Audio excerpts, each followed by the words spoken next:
Okay, so which intersection are you talking about specifically?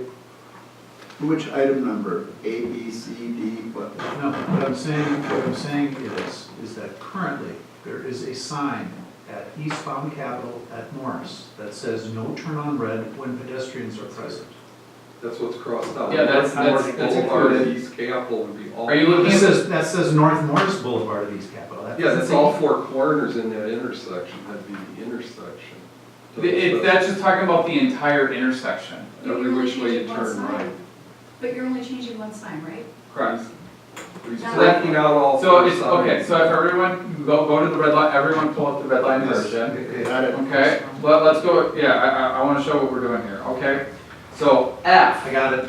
the old language said North Morris Boulevard at East Capitol Drive and pedestrians are present.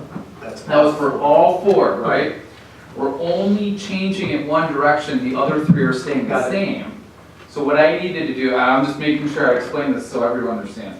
So what I needed to do is I changed the language so it stays the same for the 3 of the 4 directions.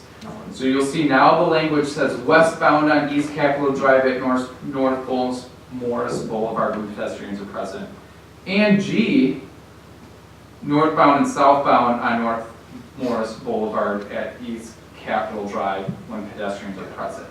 Then H is the change, right? H is the change now, instead of saying when pedestrians are present, it's when red, okay? Did that answer that question? Yes, thank you very Okay, much. yeah. I do have a question, and I'm sure there's studies about this, I just I haven't had access to it. Do we enforce that when pedestrians are present? I mean, I find it a little confusing as a driver, because if there's a crosswalk, you stop, and they, so I just would like to. You're not supposed to make a turn if a pedestrian's on On the sidewalk? yeah, if they're on the corner there, you're not supposed to take a turn on. I'm just wondering, how does that enforce? Do we actually enforce it? That's okay, I guess. It's a question for the chief. I'm just wondering Yeah, I in the future when we can't designate answer that. signs, if it makes more, if it's clear just to say no turn. The other message I want to convey to you all, just so you know, this plan, when we kind of put this together, both the police chief, public works, even, I know at one meeting we had the staff at the table as well to discuss this. So just know that we had multiple departments that were part of this. In addition, the chief said that when the signs go up, he will have officers at the intersection to enforce it right away. A revenue generator. And he mentioned the first few times that warnings will be issued as a informational. It's not the purpose of revenue, but as a getting the message out to help communicate that. So if there's any concerns that you had about that, I just wanted to make sure that you were aware of the implementation of the enforcement. And my last general question was, is Morris considered a collector, a minor arterial? What is it? I believe it's a collector in the plan. I'm not 100% sure on that, but I'm pretty sure it's a collector. And not a minor arterial? I don't think so. Okay, and where can I find a list of those? Is it in the ordinance? I believe they're maybe in the comprehensive plan I know we have. You think it's where? Nathan, In the comprehensive plan? I don't, does our ordinance list out which streets are minor and major arterials and collectors? the ordinance? Yeah, I think they have to. somewhere, yeah, there's some classification system. Right, okay, I can look at it. I thought maybe it was the comp plan, but I know it's listed somewhere, but There are definitions, but I don't think they're listed. would that change your opinion? No, it would not. Okay. I've been It's contacted just by more- residents more of an FYI. on Morris, and they always classify it to me in the memo as a neighborhood street, and that has a connotation to it. I just Yeah. want to make sure that when I respond, Yeah. that I'm doing it correctly. I know, I can tell you when Larry and I were working on this effort and communicating with staff, and Ryan Clark, I know, is one individual that's communicated with a few of you, and I had a one-on-one meeting with him and we kind of went through some of the language for Morris Boulevard and that, and some of that awareness. So that's been part of the communication message. Yeah. If you look at, in 500, under Article 3, it talks about arterial highways and through streets, and then there's designations for heavy traffic routes and other specific types of designations. So there are some subsections in 500 that give specific legal designations that Does it identify certain streets too? I'm trying to pull it up here. It talks about what signals are at what streets. And where are yield signs, where are stop signs, where are left turns prohibited. I think in terms of sewer pack and funding, that we only have the three arterials. We have collectives too. Well, right, but I mean, I don't think there's major or minor arterials. I think it's Capitol, Lake, Wilson are arterials, and then it's collectors. I don't think there's minor arterials. What? Kensington. I don't think it's an arterial. Well, if staff's interested, we can find that information and report back, but for the sake of tonight, that's why I just wanted to Yeah, ask thank if. Could we motion on it? Okay, Yes, do you we have a motion? Yeah, Yes. I use this street a lot, I live on Minlow, and I understand, I get all the traffic coming down Morris to Minlow and through, and it is a major street through the village to get to the east side of the village, the southeast quadrant. And I totally appreciate the effort to slow traffic on Morris and to get those stop signs working. This is not gonna deter people from going down Minlow and Morris. Right. It's just they're gonna be aggravated, and it actually might, because you're just gonna sit at the light, you're not gonna go down to Oakland and take a right, you're gonna sit at this light, maybe at 8 or 10 o'clock at night, nobody's there. I don't think going to on red is gonna slow down traffic. It's just gonna waste gas as people sit at that intersection. We already have the, no turn on red when pedestrians are present, which is good because of the kids and all, but a lot of people walking in there, but I would not support just having traffic sit there and then turn. It's not gonna direct it over to Oakland. I'm not seeing that. I don't think the purpose was to direct it to Oakland, no. That's what it, I I think thought it the was just intent to- was. I'm sorry, can we get just a little more information from Tyler? My recollection is it's either part of the state grant proposal or that it was part of those discussions that came out of it. It was, yeah, I forwarded all of you about a month ago, the letter that we sent out to all the residents, and this was a comprehensive plan. This is only one of several steps that we plan on doing. Other steps include the $10,000 in physical modifications that we included in the capital budget. So, you know, certainly I don't think we would just want to do this and this alone. There's other steps. The reason why we're not doing it all at once is because we want to show the residents that we're trying to address those in a phase approach. So in addition, you know, part of the Safe Kids grant, we got the speed enforcement signs that have been installed by the intermediate school. So, I mean, there's kind of some different phases that will, you know, gradually continue to address for that neighborhood. This is just one of many steps. And did the residents that you spoke to, or maybe Trustee Bockers, you can share, did they want, I mean, were they in agreement that this would be a good step?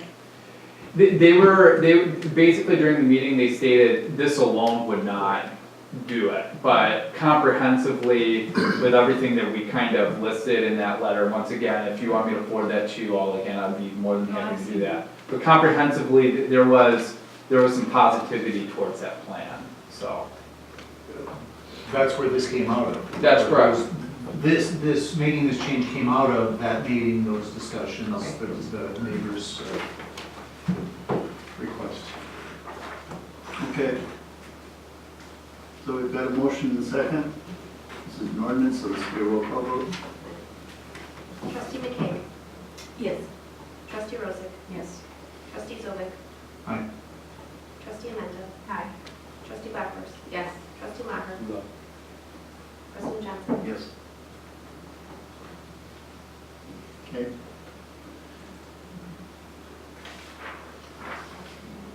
Okay, so this takes us to item 6D, review of conceptual timeline to discuss possible fire station sale and budgetary impacts.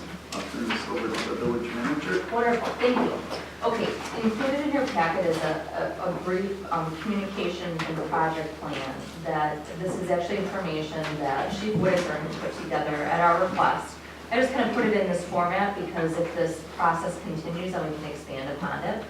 I asked him to identify the dates of where different groups were meeting. So our board, North Shore Fire Department Board, North Shore Fire Department Facilities Committee, which is different, and identifying when those meetings are taking place so that you as a board would kind of understand where we fall within the scope of that timeline in terms of meeting and discussing the matter of the fire station and whether the village is interested in the sale of that station and property to North Shore Fire Department. So, any immediate questions on this timeline? Carrie? Oh, you do? Okay. No, thank you for it. Oh, okay.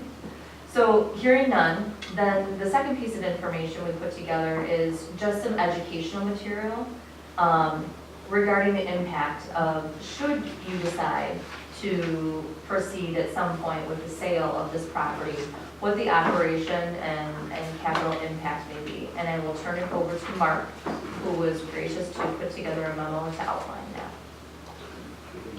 Well, thank you. I try to be pretty straightforward on an introductory memo, so I guess really I'll refer to any questions you might have.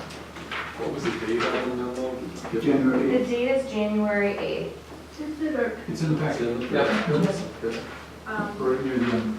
I just have to separate my papers from what I got from you and what's in the packet.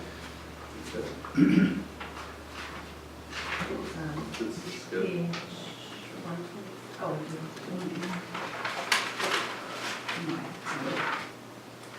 I think the memo's short enough. I'd probably appreciate a little walkthrough on could you, I just don't know which document was which, sorry. it.